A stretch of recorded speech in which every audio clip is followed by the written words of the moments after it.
கிழக்கு நியூஸ் நேயர்களுக்கு வணக்கம். நான் பத்ரி சேஷாத்ரி. இன்றைக்கு சென்னையில் வெற்றி தமிழ்நாடு முதலீட்டாளர்கள் மாநாடு நடைபெற்றுள்ளது.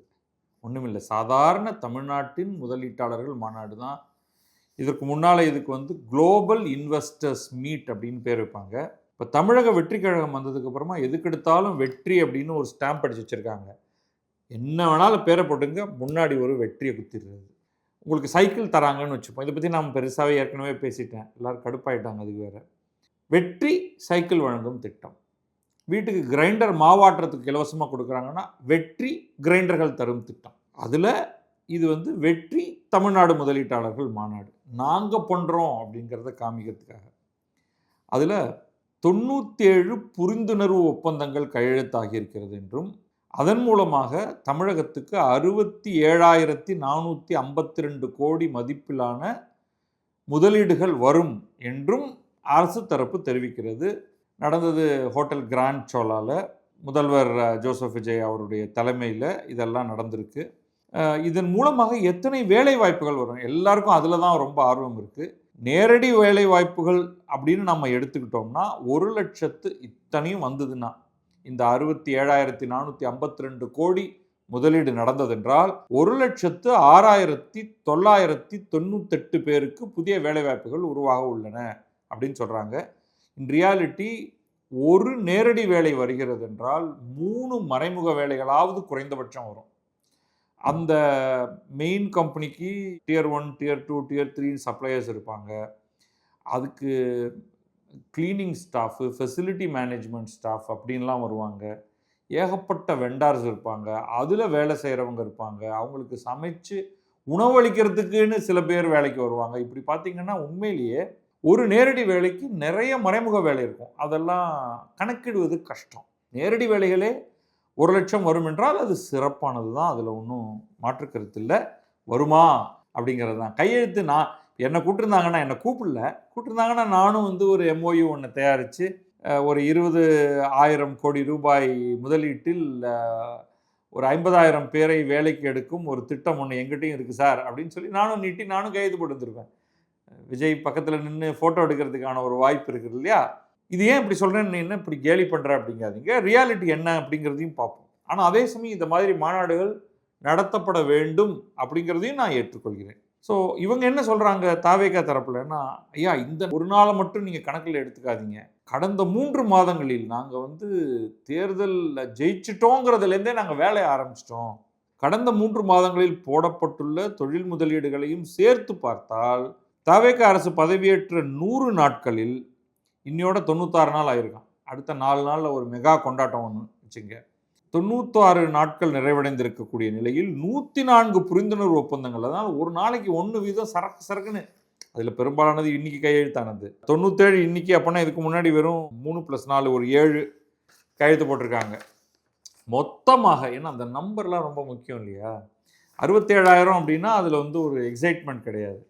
ஆனால் எல்லாத்தையும் சேர்த்து 104ஐயும் சேர்த்து பார்த்தா 1,02,514 கோடி ரூபாய் முதலீடுகள் வரும். அதன் மூலமாக 1,21,788 பேருக்கு வேலை வாய்ப்புகள் அப்படின்னு சொல்லியிருக்காங்க. இன்னைக்கு யார் யார் என்ன லிஸ்ட் கொடுத்துருக்காங்க, ஏற்கனவே யார் யார் எவ்வளவு முதலீடு அப்படிங்கிறது நம்ம தமிழ்நாட்டில் முதலீடுகள் குறைந்து விட்டன. பிஸ்னஸ் ஸ்டாண்டர்டில் ஒரு கட்டுரை ஒன்று வந்தது. அதை அடிப்படையாக வைத்து நம்ம ஒரு காணொலி பண்ணியிருந்தோம். அதையும் இதோட இணைச்சிருவோம். தமிழ்நாட்டில் ஹிந்துஜா குழுமம்னா டக்குன்னு உங்களுக்கு புரியாதுல்ல. அசோக் லேலண்ட் இருக்கு இல்லைங்களா? அது உங்களுக்கு எல்லாருக்கும் தெரியும். அசோக் லேலண்டோடைய ஓனர் தான் ஹிந்துஜா குழுமம். அவங்க 2,500 கோடி ரூபாய் முதலீடு செய்வதாக சொல்கிறாங்க. அதன் மூலம் 500 பேருக்கு வேலை வாய்ப்பு கிடைக்கும். ரொம்ப குறைச்சலாக இருக்குல்ல? அவங்க mega vehicles, electric vehicle manufacturing இந்த மாதிரி ஏதோ பண்ண போகிறாங்க அப்படின்னு நினைக்கிறேன். இது புதுசு. அல்ட்ரா வயலட் நிறுவனம் தமிழ்நாட்டில் 779 கோடி ரூபாய்க்கு முதலீடு செய்கிறது. அல்ட்ரா வயலட் EV இருசக்கர வாகனங்கள் கிருஷ்ணகிரியில் அதனுடைய ஆலை அமைய உள்ளது. கிருஷ்ணகிரி ஹோசூர் இருக்கு இல்லைங்களா? அது பயங்கர மேக்னெட்டாக மாறிடுச்சு. சென்னைக்கு அடுத்து யாரும் மதுரை, திருச்சி, கோயம்புத்தூர் அப்படின்னு போகிறத விட்டுட்டு எல்லாம் நேராக ஹோசூர் போகிறாங்க. அதை ஒட்டி இருக்கக்கூடிய பகுதிகள் கிருஷ்ணகிரி மாவட்டம். இதனால் 4,000 பேருக்கு வேலைவாய்ப்புகள். ஏற்கனவே பார்த்தீங்கன்னா ஏத்தர் 2 வீலர் இங்கே தான் இருக்குது, ஓலா 2 வீலர் இங்கே தான் இருக்குது, டிவிஎஸ் 2 வீலரும் இங்கே தான் இருக்குது. இப்போ அல்ட்ரா வயலட் டூ வீலர் இங்கே தான் இருக்குது. இது ஒரு சுவாரஸ்யமானது தான், நம்ம அதை ஒத்துக்கணும் இல்லையா? எலக்ட்ரிக் டூ வீலர்னா கண்ணை மூடிட்டு போடா கிருஷ்ணகிரிக்கு அப்படிங்கிற அளவுக்கு அங்கே டெவலப்மெண்ட் நடந்துக்கிட்டு இருக்கு. சப்ளையர்ஸ் வர ஆரம்பிச்சிட்டாங்க அப்படிங்கிறது ரொம்ப ரொம்ப முக்கியமானது. இந்த அல்ட்ரா வயலட் நிறுவனம் பற்றி எனக்கு முன்னமே தெரியும். அதோடைய நிறுவனர்களோட நான் பேசியிருக்கேன். ஜோஹோ வந்து இந்த நிறுவனத்தில் ஆரம்ப கட்டத்தில் முதலீடு செய்தது. அவங்க நன்றாக வளர்ந்து வராங்க. இது என்னென்னா, டூ வீலரில் யூட்டிலிட்டிங்கிறத தாண்டி ஸ்போர்ட்ஸ் லெவல், அதாவது நீங்கள் உங்களுக்கு டூ வீலர் பைக் வாங்குறவங்கள பற்றி தெரியும். அதில் சர்புருன்னெலாம் போடுவாங்க. நம்ம ரோட்டில் போயிட்டு இருக்கும்பொழுது ஒரே ஒருத்தன் மட்டும், யூஸ்வலி கல்லூரி பையனாக இருப்பான், யூஸ்வலி ஹெல்மெட் போட்டிருக்க மாட்டான். அவன் எப்படின்னா, நம்ம வந்து எல்லாரும் எனக்கு இருக்கிற டிராஃபிக் நெரிசலில் நீங்கள் எங்கத்த போயிட போகிறீங்க, நம்ம அப்படியே மெதுவாக வண்டியை நகர்த்திட்டு போயிட்டுருப்போம். ஒருத்த மட்டும் டொயிங் டொயிங் டொயிங்னு போவான் இல்லையா, அதுதான் ஸ்போர்ட்ஸ் பைக்காக இருக்கும் யூஸ்வலாக. அதை இவங்க எலக்ட்ரிக் ஸ்போர்ட்ஸ் பைக் ரேஞ்சில் கொடுக்குறாங்க. இதை வச்சுக்கிட்டு எவ்வளோ பேர் டெர்புருன்னு ஓட்ட போகிறான்னு தெரியல. ஆனால் அதோடைய டிசைன் நான் அப்போவே பார்த்தேன், இப்பயும் உங்களுக்கு பார்க்க முடியும் அவங்க சைட்டுக்கு போனால். ரொம்ப இன்ட்ரெஸ்டிங்காக நல்லா இருக்குது. ஸோ அதோடைய ஆலை அமைகிறது. சரி, டீட்டெயிலுக்குள்ளே போவோம். வேறு யாரெல்லாம் எவ்வளவு அப்படின்னு. டெய்ம்லர் நிறுவனம் 4000 கோடி.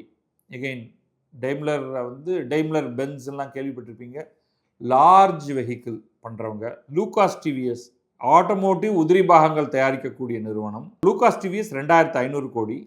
டைட்டன் 1000 கோடி. டைட்டனை பற்றி நான் நிறையா கடந்த சில தினங்கள்லேயே பேசிட்டேன். Watch making company.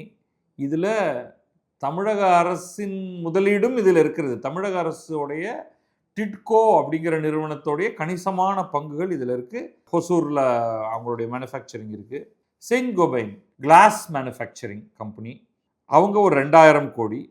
JK tyres வந்து பல இடங்கள் அவர்களுடைய ஆலை இருக்கிறது. சென்னை ஐஐடி மெட்ராஸில் அவங்களுடைய பெரிய ஆராய்ச்சி அமைப்பு உள்ளுக்குள்ளே இருக்குது. அவங்க ஒரு 5000 கோடியில் முதலீடு செய்கிறாங்க. ஃபீனிக்ஸ் கோத்தாரி நிறுவனம் 1000 கோடி. அவங்க என்ன பண்ண போகிறாங்கன்னு எனக்கு தெரியல.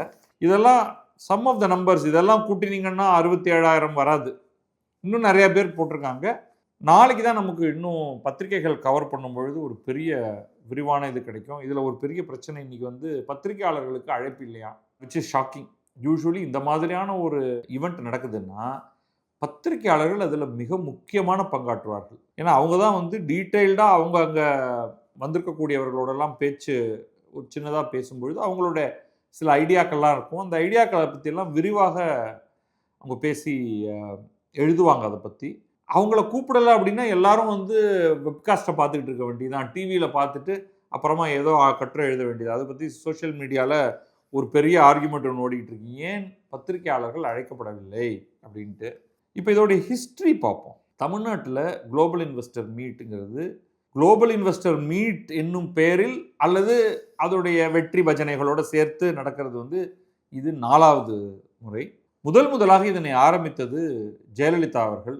இந்த ஃபார்மேட்டில் இது ரொம்ப முக்கியமானது.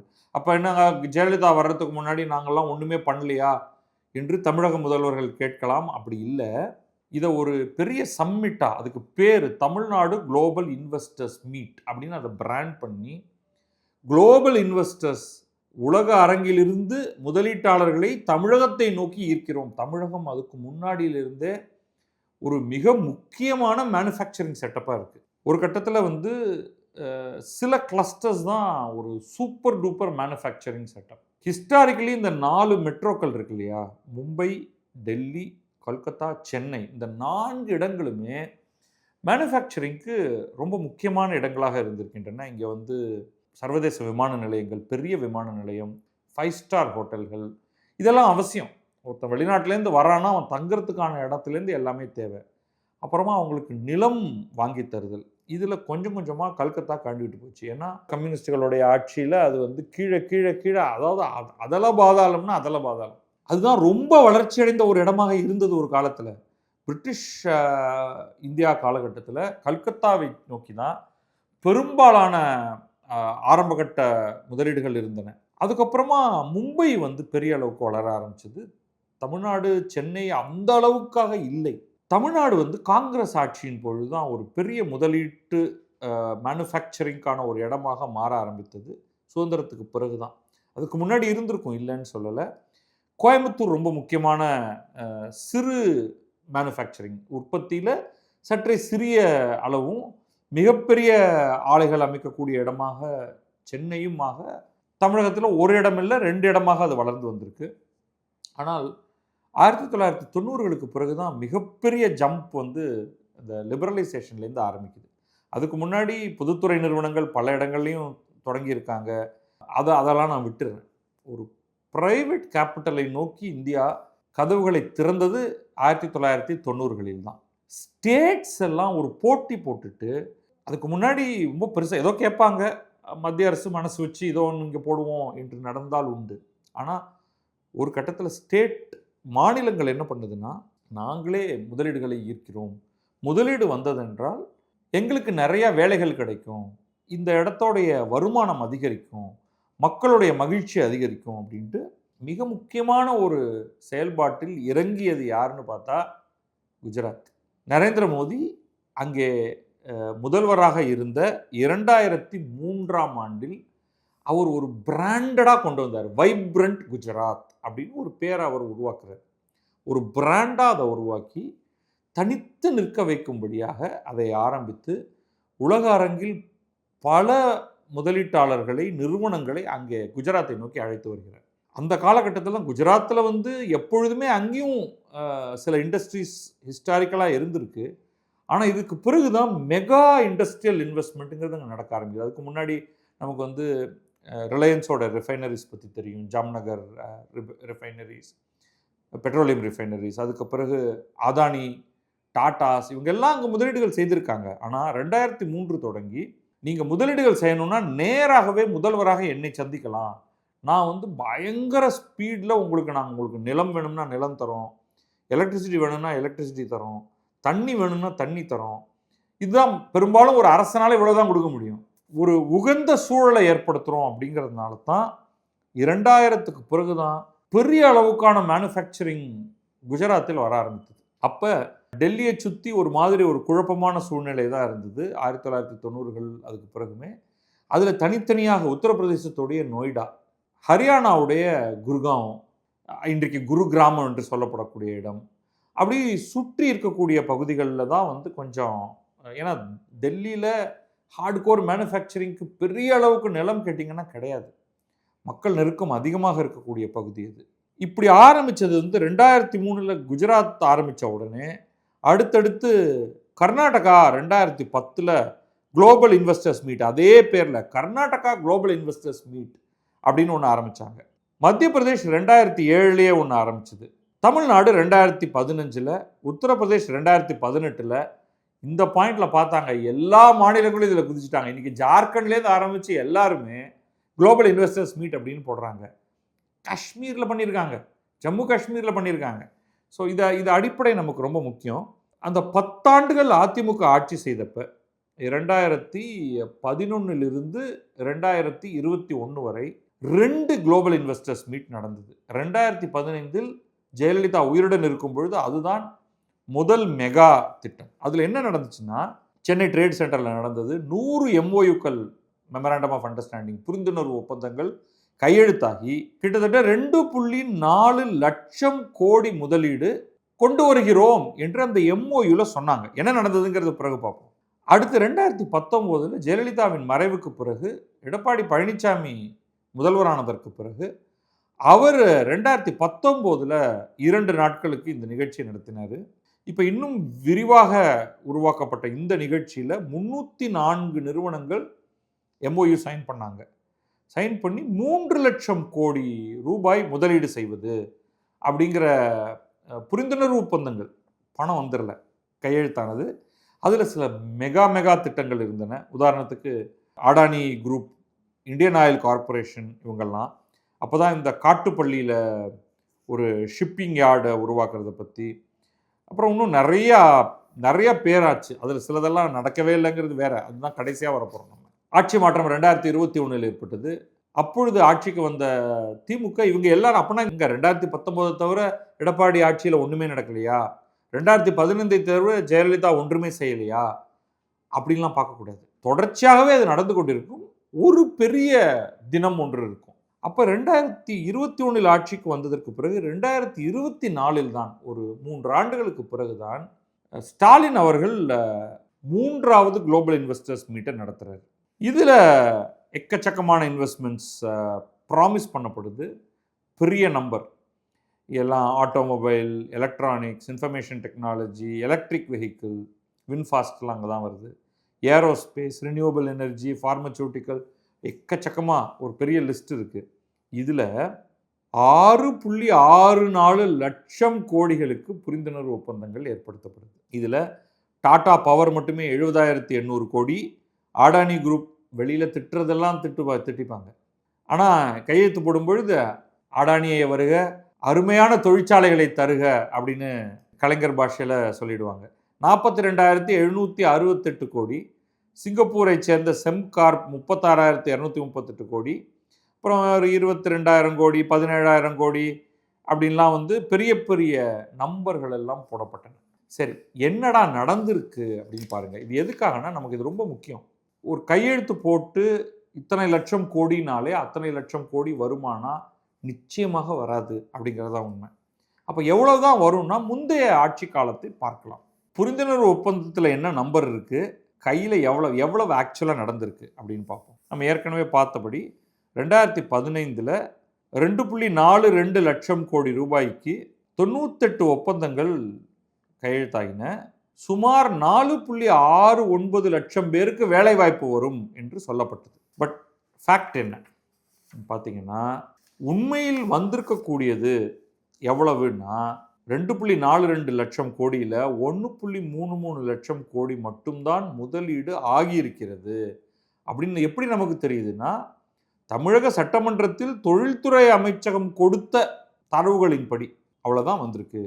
கையெழுத்தான 98 ஒப்பந்தங்களில் 64 திட்டங்கள் தான் வணிக ரீதியான உற்பத்தியை தொடங்கியுள்ளன. பல திட்டங்கள் கைவிடப்பட்டுள்ளன. அதாவது அது இனியும் வரும் அப்படின்னு உட்கார்ந்துருக்கவே முடியாது. முக்கியமாக மின்சார உற்பத்தி சார்ந்த கிட்டத்தட்ட 64,000 கோடி ரூபாய் மதிப்பிலான திட்டங்கள் எல்லாம் இழுத்து மூடிட்டு, முடியாதுங்க, பண்ண முடியாது, நாங்கள் போயிட்டு வரோம்னு போயிட்டாங்க. சரி, 2019 கணக்கில் என்ன நடந்தது அப்படின்னு பார்த்தா, மொத்தம் அறிவிக்கப்பட்டது 3 லட்சம் கோடி ரூபாய் முதலீடு வரும்னு. ஆனால் நடந்திருப்பது வெறும் 80,612 கோடி மட்டுமே. அதாவது வெறும் 26% மட்டுமே. 2015 இன்வெஸ்ட்மெண்ட்டில் 55% நடந்துருச்சு. 2019 26% முதலீடுகள் தான் உண்மையில் வந்திருக்கிறது. வேணா அது 2019 7 வருஷம் தானே ஆகுது, இன்னும் வரக்கூடிய காலங்களில் அது வரலாம் என்று நம்ம உட்கார்ந்துருக்கலாம். இங்கேயும் பார்த்தா 50%, அங்கே சென்ற இதுலேயும் பார்த்தா சுமார் 60% ஒப்பந்தங்கள், புரிந்துணர்வு ஒப்பந்தங்கள் தான் நடைமுறைக்கு வந்தன. அவங்களும் சொன்ன அளவுக்கு இன்வெஸ்ட் பண்ணலை, ஏதோ இன்வெஸ்ட் பண்ணியிருக்காங்க. நான் இன்வெஸ்டே பண்ணலைன்னு சொல்லலை. அதே மாதிரி 304 புரிந்துணர்வு ஒப்பந்தங்கள் கையெழுத்த போட்டாங்க எடப்பாடி அவர்கள் இருக்கும் பொழுது. ஆனால் 150 திட்டங்கள் மட்டும்தான் செயல்பாட்டுக்கே வந்திருக்கு. மேற்கொண்டு அந்த திட்டங்கள் தொடருமா வருமா அப்படின்னா இன்னும் கொஞ்சம் வருவதற்கு சாத்தியம் இருக்குது. அதே ஆட்கள் தான் திரும்ப வந்து உட்காந்துக்கிட்டு, இப்போ நீங்கள் வந்து இப்போ சென்னையை எடுத்துக்கிட்டிங்கன்னா, இந்துஜா குரூப், அசோக் லேலண்ட் இங்கே ஒரு ஃபிக்ஸ்சர்.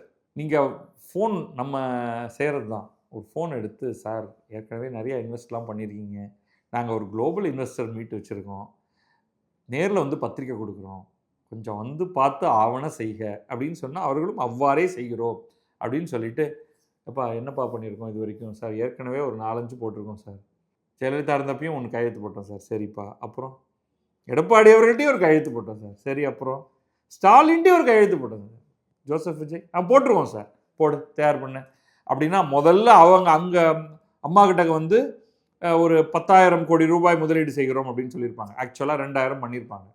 திருப்பி அடுத்ததுக்கு போய் நிற்கும் பொழுது அப்போ ஒரு 8,000 கோடின்னு போடுப்பா நம்ம கணக்கில் ஒன்று அப்படின்ட்டு.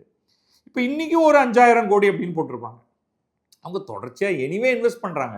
நீங்கள் கூப்பிட்டு கேட்டெல்லாம் செய்யணுங்கிற அவசியம் இல்லை. ஆனாலும் கையெழுத்தோடு அவங்க பக்கத்தில் நிற்கணும். அவங்களும் பெருமையாக ஒரு ப்ரெஸ் கான்ஃபரன்ஸ் வச்சு ஒரு ப்ரெஸ் ரிலீஸ் கொடுக்கணும் இல்லையா? அப்படித்தான் இது எல்லாமே நடக்குது. ஒரு சில நிறுவனங்கள் புதிதாக வருகின்றன. இப்போ 2015 எலக்ட்ரானிக் இண்டஸ்ட்ரியெல்லாம் ரொம்ப பெருசாக பேசியிருக்காது, அசம்பிளி நடந்திருக்கும். இப்போ ஃபாக்ஸ்கான்லாம் அப்போ பேச ஆரம்பித்து பிறகு வந்தது தான் கட்டாயமாக. அது நீங்கள் மீட்டிங் நடத்தாமலேயே அவங்க எப்படி இங்கே தான் வந்திருப்பாங்க. இங்கே ஒரு நோக்கியா தொழிற்சாலை ஒன்று இருந்தது, அந்த நோக்கியா போண்டியாச்சு. அந்த தொழிற்சாலையை வாங்கி அந்த இடத்துல தான் ஃபாக்ஸ்கான் வந்து மேனுஃபேக்சரிங் பண்ண ஆரம்பித்தாங்க. ஸோ அது மாதிரி இங்கே ஏற்கனவே இப்போ கூட ஃபோர்டு ஒன்று அவங்க கார் பண்ணுறதை நிறுத்திட்டாங்க. இப்போ திருப்பி ஏதோ அவங்கள்ட்டெல்லாம் பேசிக்கிட்டு இருக்காங்க. ஒரு வேளை அவங்க வரலாம், அல்லது வேறு யார்ட்டையாவது கொடுத்தங்க ஏதாவது காரோ இல்லை அட்லீஸ்ட் 2 வீலரோ எதையாவது பண்ணுப்பா அப்படின்னு தான் நம்ம சொல்ல வேண்டிய ஒரு நிலையில் இருக்கோம்.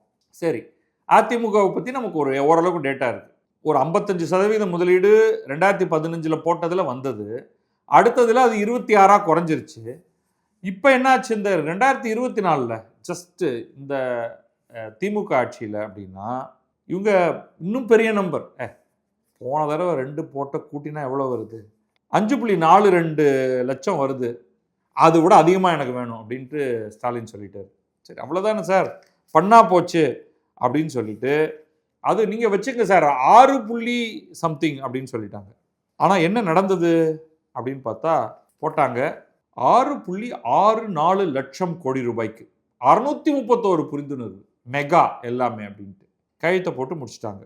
முடிச்சா ரொம்ப ஷார்ட் டைம் ஸ்பேஸ் தான். அதனால் நம்ம என்ன பண்ணலாம் அப்படின்னா, இவங்க என்ன சொல்கிறாங்கன்னா, யார் திமுக சொல்கிறது என்னென்னா, இவங்க என்ன சொல்கிறாங்க, நீங்கள் போட்டதில் வெறும் 8.8% யார் பாமக, அதிமுக போன்ற எதிர்க்கட்சிகள் வெளியிட்டுள்ள அறிக்கைகளின்படி நீங்கள் மொத்தமாக மு.க. ஸ்டாலின் அந்த ஒரு ஈவெண்ட் மட்டும் இல்லை 5 வருடமும் சேர்த்து 1179 புரிந்துணர்வு ஒப்பந்தங்கள், அதில் 12.37 லட்சம் கோடி முதலீடு அப்படின்னு திமுக சொல்லுது.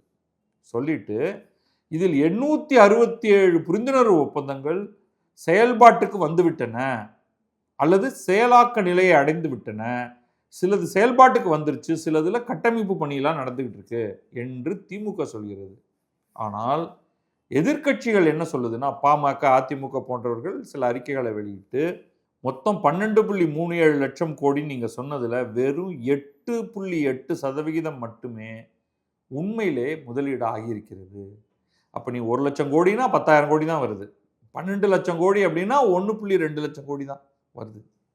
அப்போ சும்மா நீங்கள் ஒரு நம்பர் சொல்கிறீங்க, செயல்பாட்டுக்கு வருவது 10%-இருந்து 26% மட்டுமே அப்படின்னு. அந்த கணக்கை எடுத்துக்கொண்டு பார்த்தால் கடந்த 100 நாட்களில் 1,02,000 கோடி முதலீடு வந்திருக்கிறது அல்லது வரும் என்று கையெழுத்து போடப்பட்டிருக்கிறதுனா, நம்ம சேஃபாக என்ன எடுத்துக்கலாம்னா, ஒரு 12,000 கோடியிலிருந்து மேபி 25,000 கோடி ரூபாய் வரைக்கும் நடக்கும். அதுக்கு மேலே நடக்குமா என்றால் சொல்ல முடியாது. அவ்வளோதான் நம்மளால் இன்றைக்கு சொல்ல முடியும்.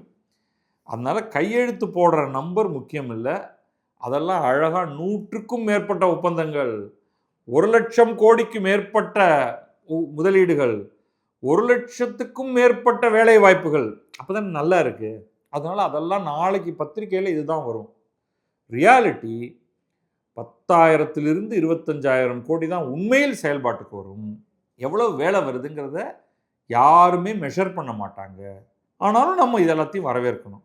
நமக்கு என்ன பிடிக்கல அப்படின்னா, இவ்வளோ நாள் வரைக்கும் அதற்கென்று ஒரு பிராண்ட் இருந்தது, Tamil Nadu global investor meet, GIM அப்படின்னு அதுக்கு ஒரு பிராண்டு.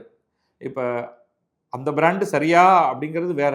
வைப்ரண்ட் குஜராத் அப்படின்னு ஒரு பேரை குஜராத் 2003 கொண்டு வராங்க. இன்னி வரைக்கும் அது வைப்ரண்ட் குஜராத்துங்கிற பேரால தான் அது நடந்துகிட்டு இருக்கு. நீங்கள் என்ன பண்ணுறீங்க, உங்கள் கட்சி பேரை அதில் போட்டே தீர்றதுங்கிற ஒரு பயங்கரமான முடிவில் இருக்கீங்க.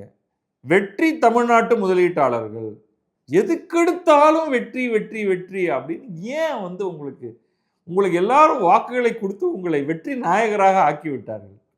ஒரு பிராண்டை மாற்றக்கூடாது. 2 கட்சிகள் அதிமுக திமுக 2 பேரும் 3 முறை நடத்தி இருக்கக்கூடிய ஒரு ஈவெண்ட்டை நீங்கள் பேர் மாற்றுவதை நான் உண்மையாக கண்டிக்கிறேன். இன்னும் நிறைய திட்டங்களை கொண்டு வாருங்கள். அதில் 10% நடந்தாலும் நல்லது தான், இன்னும் நிறைய கொண்டு வாருங்கள். ஆனால் இந்த பேர் மாற்றம் அப்படிங்கிறது சரியல்ல. மேலும் மேலும் நீங்கள் தமிழகத்துக்கு அதிக முதலீடுகளை கொண்டு வருவதை நான் வரவேற்கிறேன். நன்றி, வணக்கம். நான் பத்ரி சேஷாத்ரி. இது கிழக்கு நியூஸ்.